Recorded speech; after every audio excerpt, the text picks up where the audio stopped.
Fala, meus amigos! Sejam todos muito bem-vindos aí a mais um videozinho do nosso canal. Que Deus possa abençoar a sua vida. Uma excelente tarde, uma excelente sexta-feira para todos, um excelente fim de semana. E, gente, eu quero desde já trazer um tema aqui, que eu tenho conversado sobre esse tema com vários pastores amigos meus. E é um tema um tanto quanto polêmico. Alguns concordam, outros discordam, mas é uma pergunta que não quer calar. O evangelho no Brasil fracassou? E aí, fazendo essa pergunta, gerou-se algum debate. E quando a gente fala de evangelho fracassado, não é o evangelho deixado por Cristo, pregado por Paulo, pelos apóstolos, não é. Esse, querido, é um evangelho genuíno. Esse evangelho, ele nunca falha, nunca. Mas qual é o evangelho, então, que fracassou no Brasil? O evangelho que fracassou no Brasil é aquele evangelho pregado por homens. É aquele evangelho que prega só a prosperidade, aquele evangelho que prega que você vai ficar rico se você servir a Jesus, aquele evangelho que prega que os seus inimigos vão se arrepender do que fizeram com você, aquele evangelho que prega que você é o tal, que é o ouro puro de Ofir, e que isso, que aquilo. Totalmente errado. E aí, aqui, por que a gente chegou a essa conclusão de que o evangelho no Brasil fracassou? Bom, vamos lá.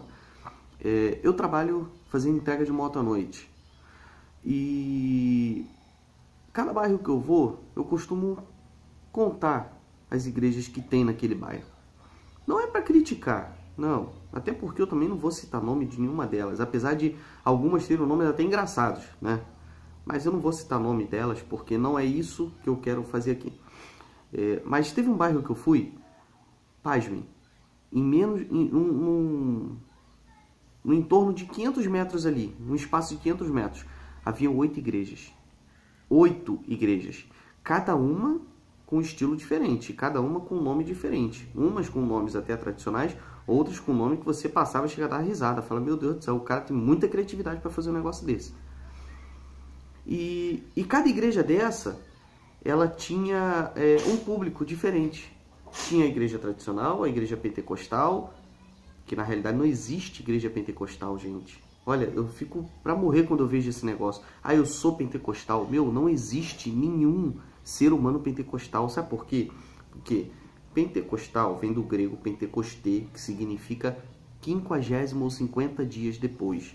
Ou do hebraico, se eu não me engano, Shavuot eu não sei pronunciar, que significa festa das colheitas. Ou seja, era uma festa tradicional judaica que era celebrada 50 dias após a Páscoa. Ou seja, não é nenhum estado de espírito. Dizer que é pentecostal não significa que você é cheio do Espírito Santo, não, gente. Ah, mas é pecado eu falar? Não, não é pecado, mas também vamos ter noção daquilo que a gente fala. Então não existe igreja pentecostal, não existe crente pentecostal. Isso é uma balela que inventaram. Isso é parte de um evangelho fracassado no Brasil. Porque pouquíssimas igrejas ensinam o que verdadeiramente é Pentecoste. E o que acontece? E aí, deixa eu até terminar de explicar, né, sobre Pentecoste. Aí tem gente que fala assim, mas lá no livro de Atos, capítulo 2, Deus derramou o Espírito Santo lá no dia de Pentecoste e tal. Querido, aquela data foi uma data, digamos que estratégica. Por quê? Por ser a festa das colheitas, todas as nações da terra se juntavam em Jerusalém. Então ali foi dado a largada para a pregação do Evangelho de Cristo. Ali, a partir dali. Mas só que isso não quer dizer que aqueles crentes eram crentes pentecostais. Não, eles estavam na festa de Pentecostes. E Deus derramou o Espírito Santo na vida deles ali naquele dia de Pentecostes. E ali eles se tornaram avivados, se tornaram fervorosos, mas não pentecostais. Eu espero ter esclarecido. E aí o que acontece? E nesse espaço existe igreja apostólica, igreja tradicional, igreja rigorosa, igreja liberal demais. Ou seja, então o que a gente entende por isso? Que na realidade, hoje em dia, não estão fazendo com que o homem seja adequado ao evangelho, mas o evangelho tem que se adequar ao homem. Porque se aquela igreja começar a ensinar sobre a doutrina do inferno, aquela pessoa já não vai mais. Nossa, não, tá falando muito do inferno. A Bíblia fala mais do inferno do que do céu, para falar bem a verdade. Então, se criaram meios de massagear o ego dos homens. É claro, gente, eu não estou dizendo aqui que você vai ter que ir na igreja só para tomar pancada. Não, não é isso. E até para você falar a verdade, você também tem que ter sabedoria. Não é acusando, falando, condenando as pessoas ao inferno, não. Mas às vezes é necessário você, inclusive, falar, explicar o que é. Mas o que é a verdade do Evangelho? Primeiro, arrependimento, salvação, cura, libertação, isso tudo. Agora, não é essa cura igual a gente vê por aí. Cara, eu tô cansado de ver. Às vezes eu entro no Facebook lá, eu fico olhando. O pessoal coloca lá na live do Facebook. Ah, vai começar a tarde da revelação. Para de mentira. Um bando de charlatão. E o pior de tudo, sabe o que é? É por isso que hoje em dia eu parei muito de criticar alguns pastores. Por que eu parei? Porque tem um povo que apoia. Então é muito fácil, ó, descer a marreta no pastor. Mas e o povo que está lá atrás apoiando ele? Porque é o seguinte, você só vai fazer palhaçada para o seu público. Se você não tiver público, você não faz. Então o que acontece? Esses pastores têm público. Então aí eu vou criticar o pastor? Não, é errado, é um herege, tem coisa que tem certas coisas que, meu Deus, eu fico abismado. Mas eu não posso criticar só ele. Eu tenho que criticar aqueles que estão lá dando apoio. Porque nessas lives que tem... Ai, meu Deus, fala comigo. Ai, nossa, ora por fulana de tal. Você não conhece nem a vida do cara. Sabe nem o que o cara faz por trás daquela tela, gente. E vai dar seu nome, o nome da sua família para um camarada desse orar. Aí o cara fica lá fazendo aquelas caras e bocas. Ai, e não sei o que. Olha, Deus está me... Gente, Deus está revelando nada. É mentira. Eu posso chegar aqui e falar assim, ó, tem uma moça chamada Maria de Lourdes... que ela está buscando uma porta de emprego e Deus falou que vai abrir uma porta para ela. Quantas Maria de Lourdes pode me assistir aqui que vão estar desempregadas? Então são revelações óbvias. Agora, o dia que você estiver no local, uma pessoa virar para você, olhar nos seus olhos e falar assim, ó, fulano, é isso. Aí sim, que eu acredito em revelação de Deus. Eu sou fruto de uma revelação de Deus. Minha mãe estava numa oração, eu tinha digitimia. Eu fui desenganado pelos médicos, eu era para ser um cara maluco, não ia ter entendimento de nada. E uma irmã virou para minha mãe, falou para ela assim, ó, a partir de hoje você não vai dar mais nenhuma gota de remédio pro seu filho, porque eu estou curando ele. A mulher nunca viu minha mãe na vida, não sabia nada da nossa vida. E então por isso que eu falo, eu acredito que Deus revela, mas não dessa maneira desenfreada. Eu vi uma missionária hoje no Facebook pregando, Deus ainda não me revelou nada. E tomara que não revele nada. Que isso, gente? As pessoas hoje vão para a igreja atrás de revelação. Então é por isso que eu falo, as igrejas estão se adequando aos homens. Tem gente que já é pacato demais. Aí já gosta, né? Não, eu quero ir àquela igreja bem tranquila. Aí se tem as igrejas tradicionais. Nada contra as tradicionais, gente. Muito pelo contrário. Hoje, eu sou muito fã de igrejas tradicionais. Por quê? Porque a maioria estão pregando realmente um evangelho que muda as pessoas. O evangelho que transforma vidas. Enquanto as pentecostais que tem por aí, que se dizem as donas da verdade muitas das vezes, estão criando uma geração de maluco. Aí tem gente que vai vir contra mim. Por que estão criando uma geração de maluco? Porque você vai nas igrejas, nego fazendo assim, ó, soprando e nego caindo para trás igual uma banana. Eu já falei, se soprar na minha frente e cair pro meu lado, vai cair no chão, que eu não seguro. Ou então é rodando igual um doido, quebrando cadeira, batendo nos outros. Ou então aquela revelação maluca que Deus está curando um caroço. E, gente, pelo amor de Deus. Então é por isso que eu falo, esse evangelho está fracassado no Brasil. O cristão de hoje em dia, ele precisa voltar lá atrás e rever aonde errou.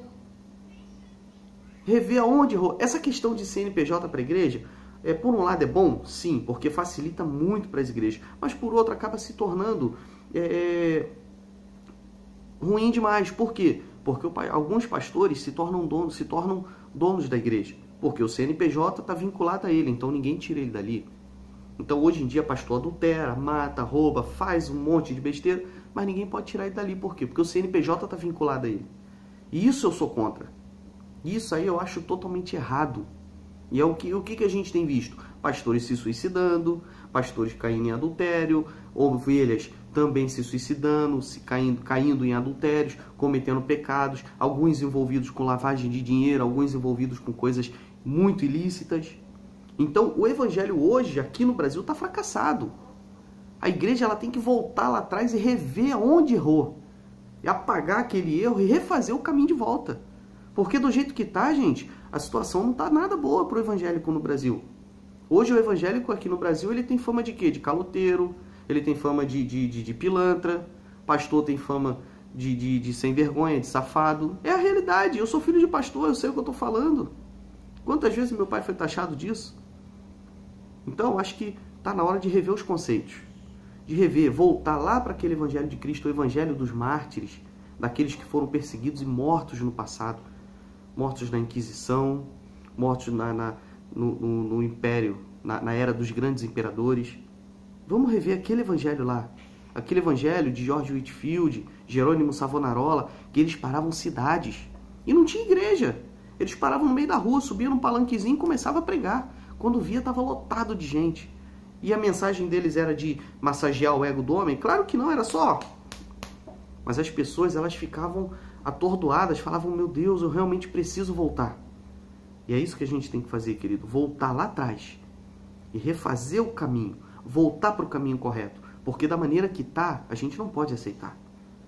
Não pode. A gente vê igreja que quer obrigar a mulher a usar uma saia no pé, quer obrigar a mulher a não usar um perfume, não usar uma maquiagem, a não cortar um cabelo, não poder se depilar. O que é isso? Isso não tem nada a ver com a Bíblia não diz nada contra isso. Ah, fala que o homem tem que andar de calça, tem que ir de terno e gravata para a igreja. Aonde que está isso na Bíblia? É claro, eu não estou falando aqui para ninguém pelado para a igreja, também não vamos confundir as coisas. Mas também a gente não é necessário também ser extremista demais. A mulher ela tem que ser honrada nas suas vestes, assim como o homem. Só que o que significa isso? O que significa isso? Que você tem que saber se vestir. Você vai para a igreja? Beleza, mas você não precisa ir toda recatada, mas também você não precisa ir também, né, cheia do decote. Então é uma roupa natural, onde você vai se sentir bem e todos ali à sua volta vão continuar se sentindo bem. Hoje em dia tem igrejas que querem proibir televisão. A televisão não traz mal para ninguém. Quem traz mal é quem usa ela. E muitas das vezes não sabe fazer a diferença de uso. Então, pessoal, é isso aí. Eu já estou me alongando demais nesse assunto. Eu queria fazer um vídeo breve, mas infelizmente esse assunto ele é um pouco complicado. Mas é isso aí, gente. Ó, se inscreve no canal, deixa o seu like, compartilha esse vídeo com os seus amigos.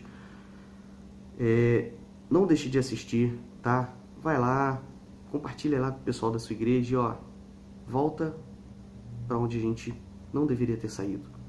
Porque esse evangelho de Cristo, esse não falha, mas infelizmente esse hoje, feito no Brasil, ele tem falhado, e muito. Que Deus possa abençoar a sua vida, que você tenha um excelente final de semana. Forte abraço para todos e, ó, não deixa de se inscrever, hein? Não deixa de deixar o seu like lá e compartilha. Abraço, querido. Deus abençoe.